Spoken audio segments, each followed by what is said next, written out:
Praise lord. ఒక ప్రాంతాన్ని విడిచిపెడుతూ అన్నాను, మీలో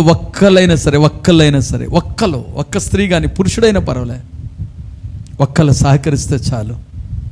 నీ ఒక్కడి కోసం నేను ఈ ప్రాంతాన్ని విడిచిపెట్టుకొని ఉంటానంటే, ఒక్కళ్ళు చెయ్యెత్తలేదు, ఒక్కళ్ళు నోటితో చెప్పలేదు. ఆ ప్రాంతాన్ని విడిచిపెట్టాను. ఈరోజు కూడా ఆ ప్రాంతం కొరకు కన్నీరు కారుస్తూనే ఉంటాను. అక్కడ ప్రజల సంగతి తెలిసినప్పుడు బాధపడుతూనే ఉంటాను. కారణం ఏంటో తెలుసా? ఆ లోకరక్షకుడు ఆ లోకం పరలోకాన్ని విడిచిపెట్టి ఈ లోకానికి వస్తే, ఈ లోకంలో నాలాంటి వాడి కోసం వస్తే, నన్ను రక్షిస్తే నా బాధ్యత ఏంటో తెలుసా? నశించుచున్న ప్రజల్ని రక్షణలోకి నడిపించడమే నా బాధ్యత. Praise the lord. అది నాదే కాదండి, దేవుని నమ్ముకున్న యేసయ్య రక్తముతో కడగబడిన మారు మనసును పొందిన ప్రతి ఒక్కడి బాధ్యత అది. అలాంటి వాడికి ఇమ్మానుయేలుగా ఆయన తోడుగా ఉంటాడు. అలాంటి వారికి ఆయన సహాయం చేస్తాడు. అలాంటి వారికి ఆయన కృపనిస్తాడు. అలాంటి వారిని అభిషేకిస్తాడు. అలాంటి వారితో దేవుడు ఏం చేస్తాడు తెలుసా? ముచ్చటిస్తాడు.